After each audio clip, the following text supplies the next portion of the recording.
On continue tout de suite. Du coup, passons à la suite. Alors moi, je suis assez fan par contre de la pose de Kid Fisto qui est vraiment très très classe, assez badass. Malheureusement, l'épisode 3 lui rend vraiment pas hommage, mais pour le coup, je suis plutôt content de sa pose. Quant à l'apprenti du Mon Calamari, Mon Calamari, donc c'est plutôt cool. Ça peut projeter un petit peu à l'avenir sur l'amiral Akbar pour les rebelles. Et potentiellement également pour Légion. Nous le verrons, il y a des droïdes un peu spéciaux qui arrivent aussi pour Légion, donc pourquoi pas des petites escouades de Mon Calamari. Bref, continuons. Hop, on passe à la suite. Wisdom of the Council. Donc c'est à nouveau Kid Fisto, semblerait-il. Ou en tout cas, quelqu'un de son espèce, un apprenti de son espèce, ainsi que le général Ki-Adi-Mundi, le grand maître Ki-Adi-Mundi. Et ça, c'est super cool. Moi, vous le savez, les Jedi, j'adore. Euh, donc, encore une fois, on voit que deux personnages, ce sera également une boîte de 4 très certainement. L'apprenti serait apparemment modulable, donc on pourrait le faire un petit peu comme on le souhaite. Donc, ça, c'est plutôt cool. Qui a dit Mundi, j'aurais vu un crâne peut-être un peu plus long dans le style de Shatterpoint, mais la figue est cool. Ensuite, forcément, son apprenti, s'il est modulable, ça fait toujours plaisir. Donc, encore une boîte Q1 2025. Donc, ça voudrait dire que début d'année prochaine, il reprendrait peut-être un petit peu l'ère Clone Wars. Donc, cool, cool. Moi qui ne suis pas un aficionados Rebelle Empire, cool. Voilà. Je suis très très content. Et du coup, passons au suivant. Et bien, voici donc toutes les boîtes qui vont sortir sur cette année 2024 et début 2025. Donc c'est tout ce que je vais vous montrer. Au total, je crois qu'il y a une 10-11 boîtes, quelque chose dans le genre. Voire plus, un petit peu plus peut-être. Je reprends mes notes.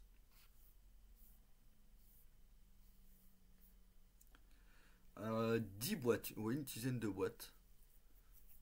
Et il y aura 2 missions dedans. Et ça, c'est cool. En parlant de mission, Never Tell Me the Odds. Donc nouvelle mission qui va arriver très bientôt, donc en juin. Donc juin, on cligne des yeux, on y est quasiment à la vitesse où le temps défile. Et mission qui a l'air plutôt sympa. On peut voir un petit peu les objectifs, où est-ce qu'ils sont positionnés, en tout cas sur la lutte 1. C'est plutôt plutôt cool. Ça change totalement du gameplay qu'on a l'habitude. Sachant qu'il y aura à l'intérieur un système de paris qui permettra de faire bouger notre pion de lutte vers nos pions momentum, si le pari est réussi. Donc je crois que c'est faut parier blesser un ennemi ou quelque chose dans le genre, et du coup ça vous permettra de gagner un pion momentum supplémentaire. Alors si c'est le cas, c'est clairement pas un scénario destiné compétitif, ou en tout cas je ne pense pas. Attendons de voir lutte 2 et 3. Mais pour le coup, pour s'amuser encore plus avec Shatterpoint, c'est vraiment très très cool. Donc j'ai vraiment hâte. J'ai vraiment hâte personnellement. Alors ce que je vous recommande, si vous voulez pas acheter directement le pack de mission, moi je cherche les cartes en française ou en anglaise d'occasion. D'occasion. Certes, il n'y aura pas les tokens qui seront compris dedans, mais c'est des tokens qu'on a déjà. Donc au final, pourquoi pas.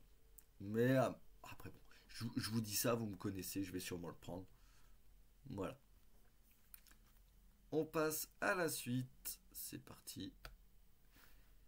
L'escadron spectre. Donc du coup, plus fort que la peur.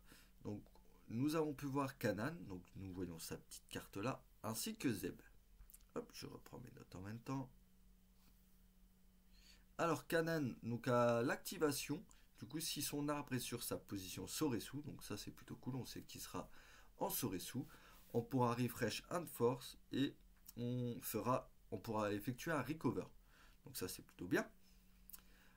Si sa posture du coup est sur l'autre face, on choisira un personnage rebelle qui peut effectuer un dash. Donc ça c'est plutôt cool. Avec un Luke par exemple qui a déjà une mobilité qui est folle. Mais si le personnage du coup est un personnage de l'escadron Ghost, Kanan pourra effectuer un dash aussi. Donc ça c'est vraiment cool. Kanan, il a un force push. Tout le monde aime le force push. Déflexion. Donc, encore une fois, ça va très bien avec Luke. Double déflexion, c'est clairement une assez bonne synergie. Ça donne pas à votre adversaire envie de vous tirer dessus. Donc, ça, c'est cool. Et au niveau de sa signature, lorsqu'un allié rebelle est blessé, Kanan peut faire 2 recover et un jump. Puis si cet allié est de l'escadron Ghost, Kanan pourra effectuer une attaque à 5D sur qui il veut. On précise bien sur qui il veut. Pourquoi? Parce que du coup, ça pourrait être effectuer une attaque à 5D sur l'ennemi qui a blessé votre copain. Mais s'il est trop loin, du coup, la signature devient nulle. Alors là, par contre, du coup, vous envoyez quelqu'un de l'escadron Ghost se faire péter, entre guillemets, se faire péter la tête. Il se fait péter la tête. Kanan, du coup, peut faire un jump. Il arrive à portée d'un ennemi. Et hop, il pourra effectuer une attaque à 5D alors qu'il est complètement à l'autre bout de la table. Donc ça, c'est super cool. Kanan sera également le primaire de la boîte. Je suppose que tout le monde s'en doutait un petit peu. Mais voilà, plutôt cool. Plutôt cool, plutôt cool. Alors, tac, tac, tac. Passons à sauce secondaire, pardon, excusez-moi, je lisais mes petites notes en même temps. Passons à sauce secondaire, donc Zeb. Zeb qui est un perso plutôt cool, la figurine est vachement belle, assez proche de l'esprit Star Wars Rebels, donc ça c'est cool. Ça c'est très très cool. Excusez-moi. Le Kanan aussi est plutôt stylé. Un Kanan c'est vraiment un perso que j'adore. Donc ravi, ravi. Même si la pose est un peu statique, je suis vraiment ravi de ces deux figurines en termes de modélisme et en termes de peinture. Je pense qu'il y a des choses sympas à faire et à travailler, donc ça c'est top. Zeb, secondaire de la boîte. Pour un de force, il pourra choisir un personnage rebelle en ligne de vue et Zeb pourra effectuer un dash vers cet allié. Si c'est un personnage de l'escadron Ghost, à la place il fera un advance. Donc au lieu de la petite réglette, il fera la longue. Ça c'est plutôt fort. Puis, s'il se retrouve engagé, il gagnera une concentration. Donc ça c'est bien. Comme ça vous permet de faire un dash. Du coup, vous retrouvez engagé, un focus gratos. De toute façon, tout ce qui est action gratuite, c'est génial. Quoi qu'il arrive. Ensuite, en réaction gratuite, lorsque le personnage Zeb est blessé, il peut enlever son token blessé et donc prendre 2 tokens estropiés. Par contre, attention, il a que 3 barres de vie. Retirer tous ses dommages et une condition. Ouais. Est-ce que je sacrifie ma première blessure pour en prendre 2 directs mais pouvoir réactiver Zeb? Je sais pas trop, je sais pas trop. À voir à l'utilisation, on testera ça évidemment. Ensuite, réaction point de force après une action d'attaque, on refait une attaque à 5D sur la même cible. Donc ça c'est un peu à la Savage Opress. J'ose espérer qu'il va taper un peu comme un sourd. Ça c'est cool. C'est cool, un perso secondaire qui tape fort, on adore. Et ensuite, sa capacité. Pardon. Sa capacité innée, quand ce personnage a un token blessé ou estropié, il ne peut pas être placé en réserve. Voilà. Je ne sais pas. Je ne sais pas, je ne sais pas. Alors, je vais essayer d'avoir la carte en plus grande.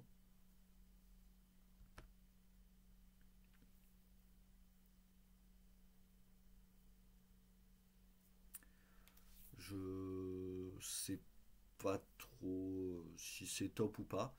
Mais en tout cas, quoi qu'il arrive, ces deux personnages auront les mots-clés Rebelle Alliance, Guerrier, Escadron Phoenix, du coup, le Ghost. Je vous dis ça. Oui, Guerrier, Spectre, Rebelle Alliance. Et pour Kanan, évidemment, il aura Force User, Jedi et Scoundrel. Donc ça, c'est plutôt bien. Plutôt bien. Moi, j'aime beaucoup. J'aime beaucoup, c'est vraiment des boîtes qui vont synergiser avec Luke.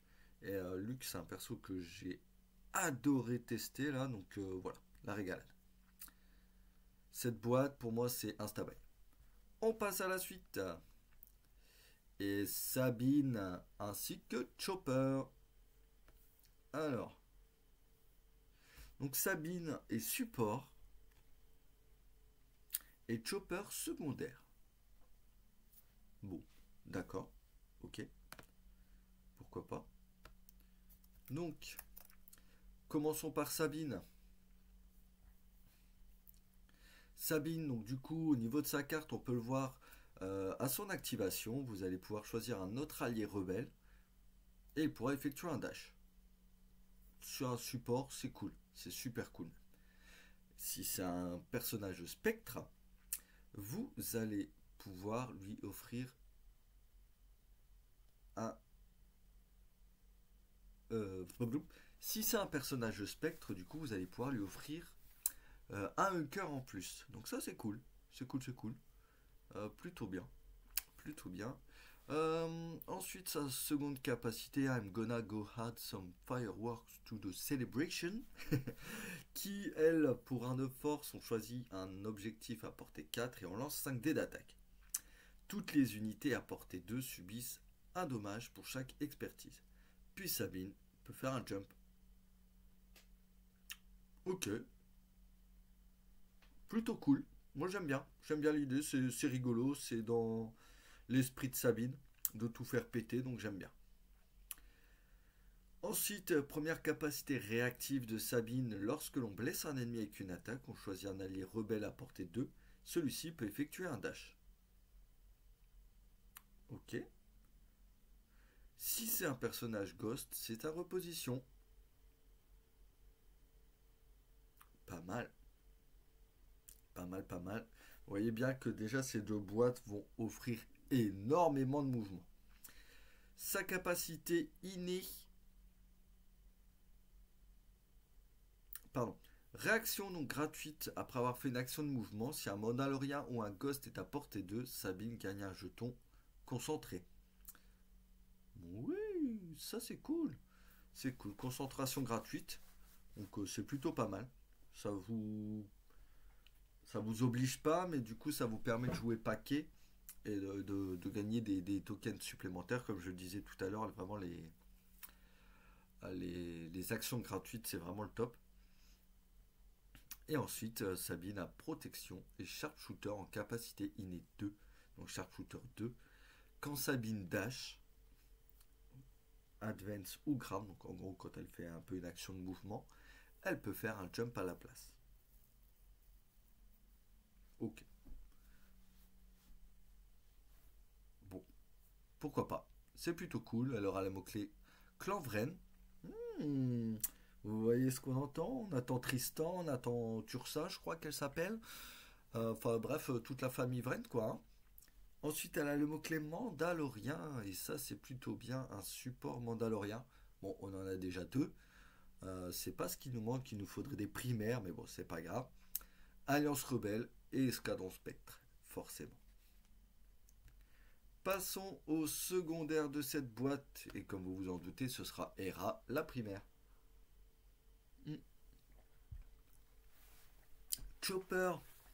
Pour 1 de force, on choisit un ennemi à portée 2 et on lance 3 dés de défense. S'il y a un bouclier ou plus, l'ennemi prend un strain, donc un contre 1. S'il y a une expertise ou plus, il gagne un désarmé. Et s'il y a un échec ou plus, il gagne un exposé. Et alors ça, c'est génial. C'est une capacité qui est juste excellente. Pour 1 point de force, vous avez la potentialité de mettre 3 états à un adversaire. Généralement, ce ne sera pas les 3, hein, c'est vraiment extrêmement circonstanciel. Vous allez en mettre un ou voire 2. Mais l'échec arrive très vite. J'ai des copains, les échecs sur les dés de défense, c'est des pros. Mais le contre 1 et le disarme surtout, ça fait du bien, ça fait bien plaisir. Donc une capacité vraiment excellente. Ensuite, pour un de force Rocket Booster, Chopper pourra effectuer un jump. Voilà, tout simplement. En réaction gratuite, lorsque l'on blesse un ennemi avec une attaque, on choisit un allié rebelle à portée 2 et celui-ci pourra effectuer un dash. Si c'est un personnage du spectre,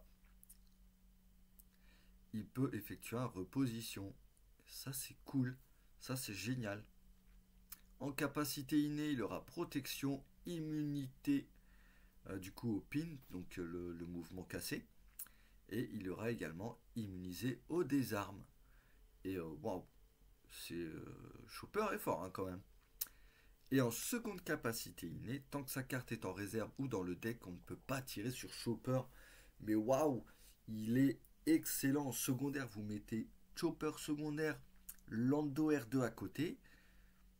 Tant qu'ils sont dans les decks, on ne peut pas vous blaster dessus. C'est trop fort. C'est trop trop fort. C'est génial. Cette boîte, bah, pour moi, vous vous en doutez, c'est Instabuy. Clairement, c'est Instabuy.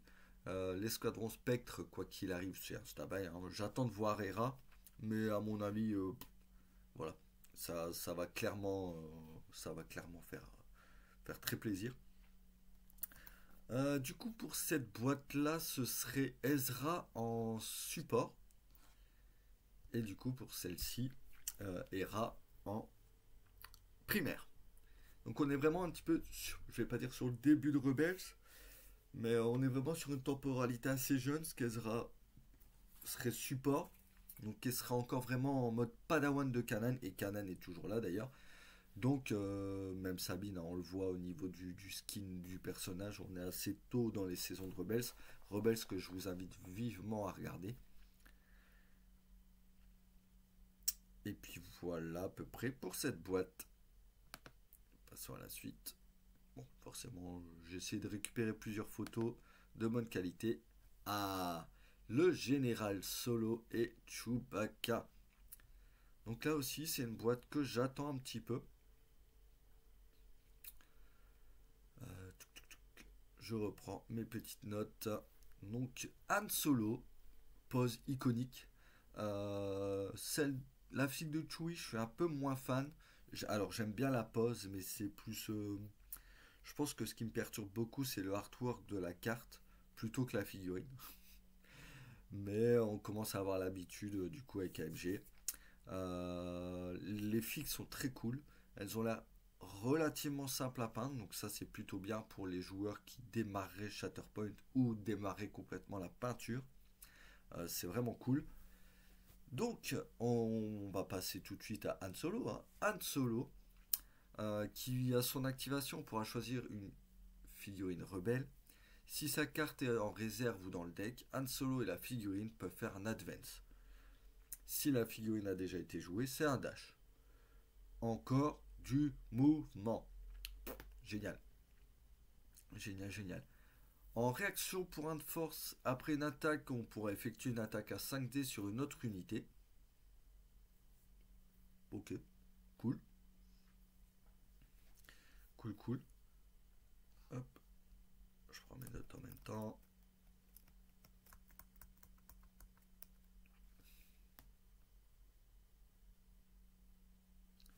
Donc en gros,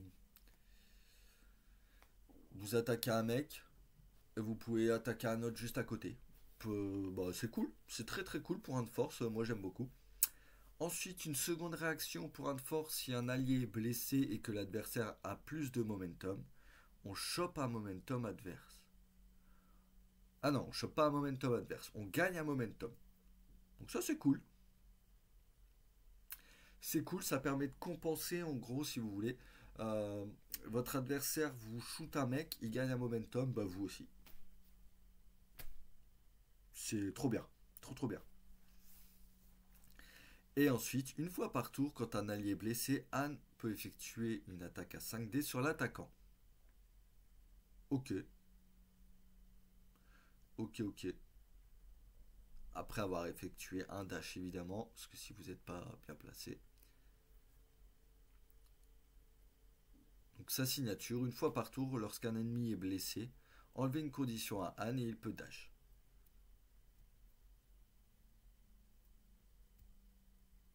Et ensuite, une fois par tour, quand un allié est blessé, Anne peut effectuer une attaque à 5D sur l'attaquant. Ok, c'est pas mal. Il a les mots-clés Alliance Rebelle, Scoundrel et Scout. Donc ça va aller avec ce qui est sorti actuellement en bouche. Donc c'est cool. Rebelle Alliance bah, avec Luke. Scout, pour l'instant, on en a peu, pas. Je crois pas en tout cas. À moins que j'oublie des trucs, mais voilà. Bah franchement, moi je suis très très content de ce Han Solo. J'attends de voir les arbres de combat, mais pour le moment, je suis extrêmement heureux.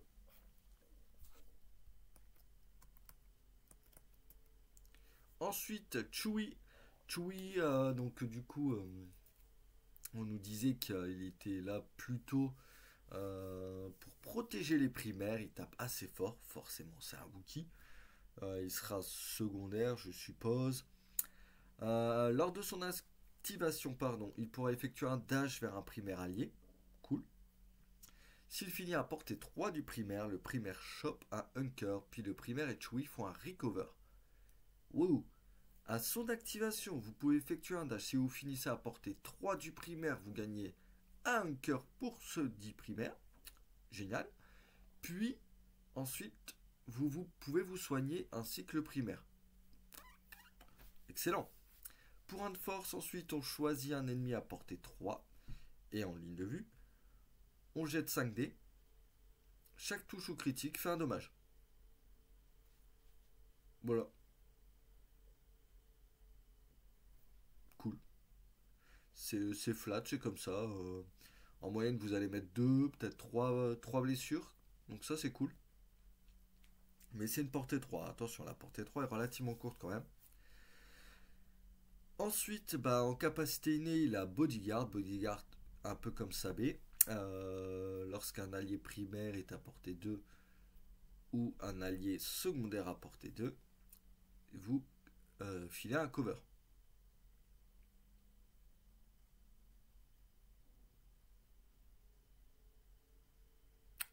Voilà, cool, cool, cool, cool. Et ensuite, Intimidating Presence. Donc, tant que Chewie n'est pas blessé, les personnages Alliance Rebelle à portée 2 ajoutent une expertise à leur défense. Oh, alors on attend de voir un petit peu les arbres de combat, mais il y a moyen de faire des très belles choses. Il apporte vraiment à l'Alliance Rebelle, dont il a le mot-clé. Il y aura également Scoundrel et Scout, donc vraiment Chewie vachement cool. Leurs supports seront du coup très certainement des Scouts d'Endor, donc on verra. Par contre, il a quand même 12 PV le cochon.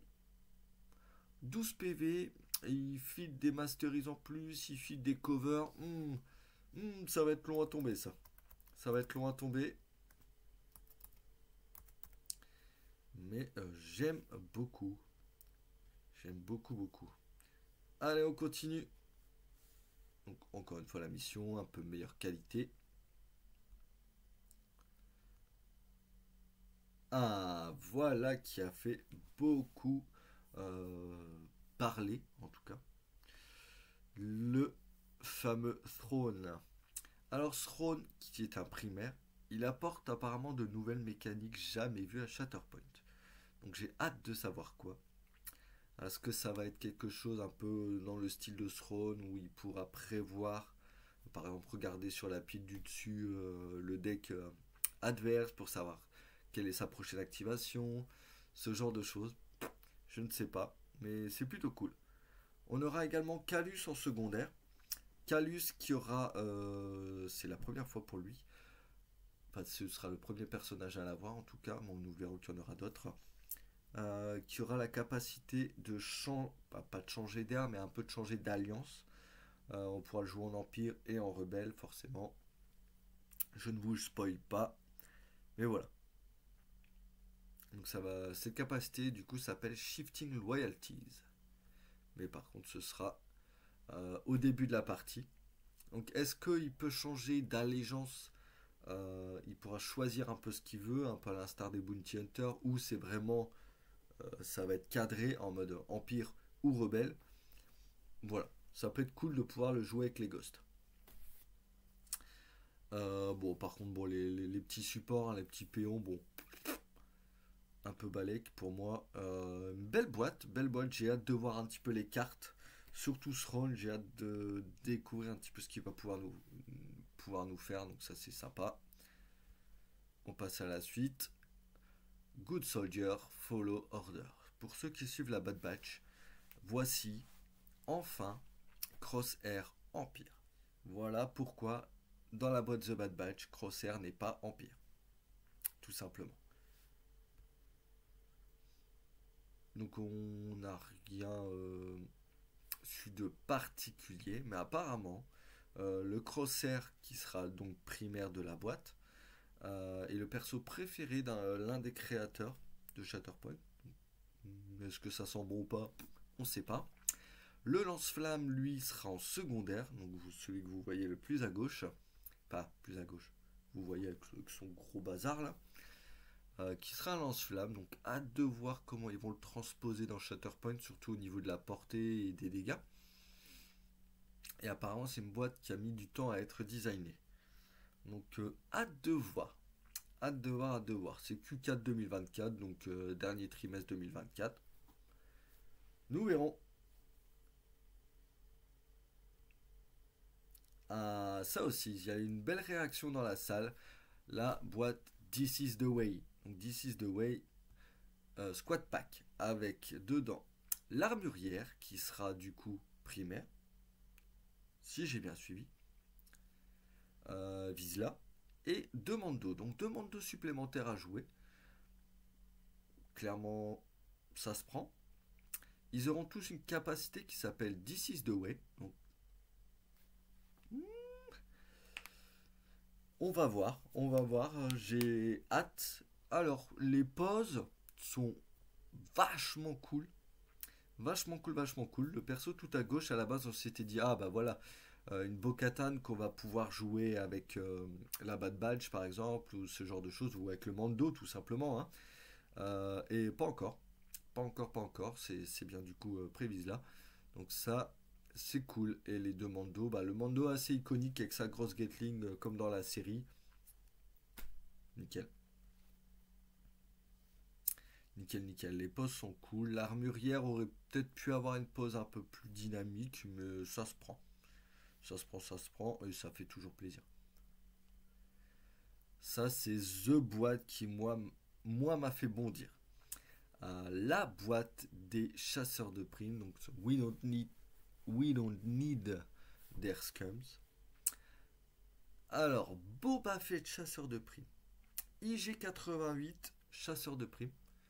Bossk, chasseur de primes. Bossk qui est insane. Et Dengar, chasseur de primes. Alors, déjà, je fais un petit parallèle. Pour l'instant, Boba, Bossk, on les a dans Star Wars Légion. IG88, j'ai un gros doute. On a IG11. Et 88, pardon. Oui, oui, oui, tout à fait. Donc, il nous manque Dengar. Donc, envoyez un petit Dengar à Star Wars Légion, s'il vous plaît. La boîte est juste folle et en plus, ce n'est pas une boîte comme les autres. Chaque personnage pourra intégrer les autres teams. Elle est designée pour. Ce n'est que des secondaires. Chacun auront leur particularité et leur gameplay plutôt unique. Mais voilà, ça. C'est génial. C'est génial. Vraiment, la figue de boss qui est folle de chez folle. J'adore. Alors, un peu dommage que le artwork de Bossk sur la photo est un peu bizarre, mais la boîte est folle et ça, c'est un stab direct. On continue avec l'ère Empire Rebelle. Ça, on s'y attendait, clairement. Virs, on avait déjà spéculé sur avec quoi allait venir Virs. Ben, comme annoncé un petit peu sur le Discord, on en avait parlé, Maximum Firepower Squad Pack, Virs, un sergent Snowtrooper, deux Snowtroopers en soutien. Mais apparemment, et ça c'est plutôt cool, on aura plus d'infos en juillet. Ceci dit, apparemment, Virs apportera des bombardements qui viennent de hors de la table. Donc en gros, pour simuler un petit peu ces marcheurs qui arrivent sur la bataille de Hoth et boum, on pourra tirer depuis l'extérieur de la table, ça c'est cool. Il y aura d'autres sorties sur la planète Hoth. Donc excellent, excellent. Dites-moi en commentaire du coup quel type de sortie sur la bataille de Hoth vous souhaiteriez.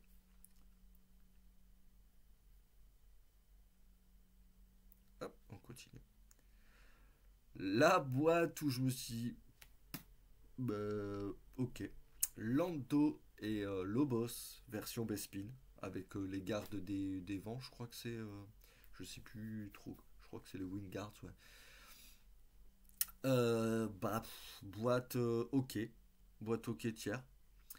Euh, Lando aura également Shifting Loyalties, donc pour pouvoir le jouer en Empire ou Rebelle, très certainement. Également le mot-clé Scoundrel, cool, nickel. Voilà, une boîte qui va apporter des synergies. C'est une boîte que personnellement je prends pas. Euh, Quoique, juste pour avoir un Lobos qu'on n'a jamais eu en figurine pour l'instant. Donc, why not? Mais après, est-ce que ça va pas finir comme d'autres sous-couchés et pas peints du tout? Lando, je le prendrai très certainement pour le peindre comme j'avais fait à Star Wars Légion. Donc, ok. Q4 2024, Lando version Bespin, ok. Iden Versio, wow, enfin Iden Versio qui arrive en juin, donc elle va arriver très très vite, très très vite apparemment. Donc Iden un peu comme Chewbacca, euh, on nous a dit que c'était vraiment un monstre qu'elle apportait beaucoup à l'Empire. Et du coup on va lire un petit peu ses cartes. Donc Iden a son activation un Scout Empire, donc à nouveau le mot-clé Scout comme la boîte Han Solo. À portée 4 et Iden font un dash. Donc ça c'est cool, du mouvement, du mouvement.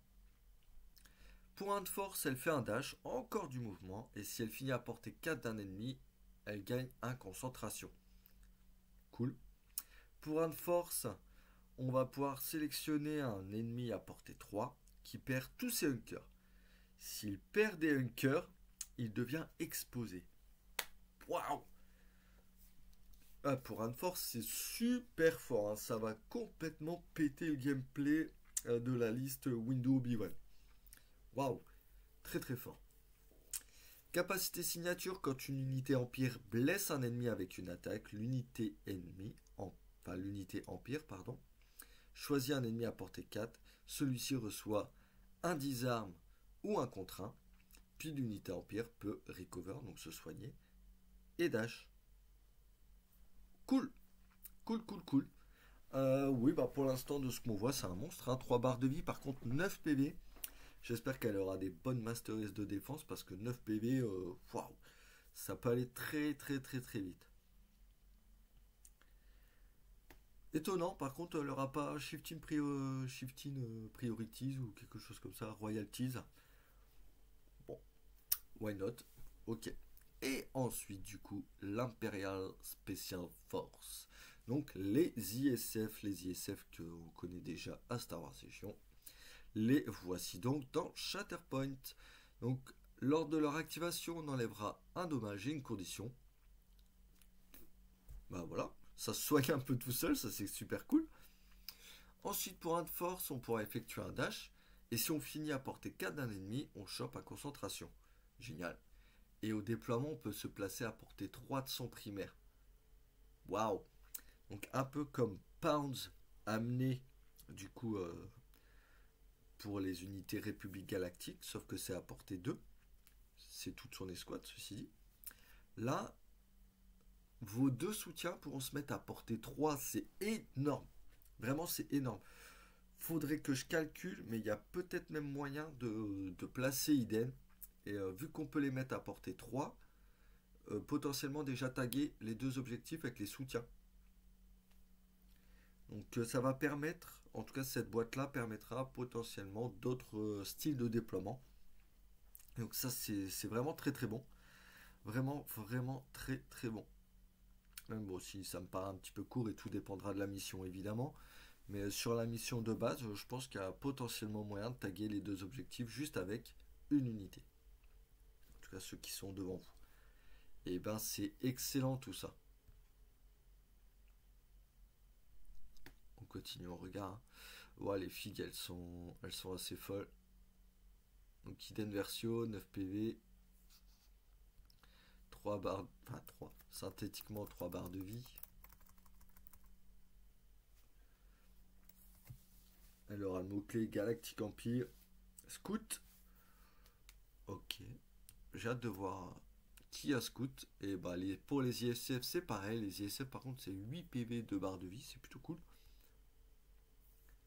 C'est plutôt vachement cool. Général solo, 9 PV, 3 barres de vie. Chewie. Canon.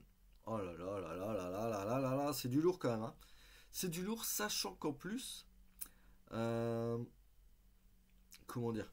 En plus, on n'a pas tout vu, ce qu'on n'a pas une nouvelle des décors, etc. qu'on a vu à l'Adepticon, qui était sur table à l'Adepticon. Donc je pense qu'ils en gardent un petit peu sous le coude pour la mini Stravengaza ou je sais pas trop quoi là. Donc j'ai vraiment hâte, j'ai vraiment hâte. Personnellement, j'attends un peu plus de Clone Wars Era. Mais il y a des boîtes là clairement qui ont été annoncées et ça va arriver vite. C'est du Instabuy plus hein. Vraiment, mais n'hésitez pas à me dire dans les commentaires quelle est votre boîte préférée. Si vous voulez plus de Shatterpoint sur la chaîne, évidemment. Et on passe à Légion. A tout de suite sur la seconde vidéo. Parce que du coup, ça vous évitera des vidéos trop longues. Ciao!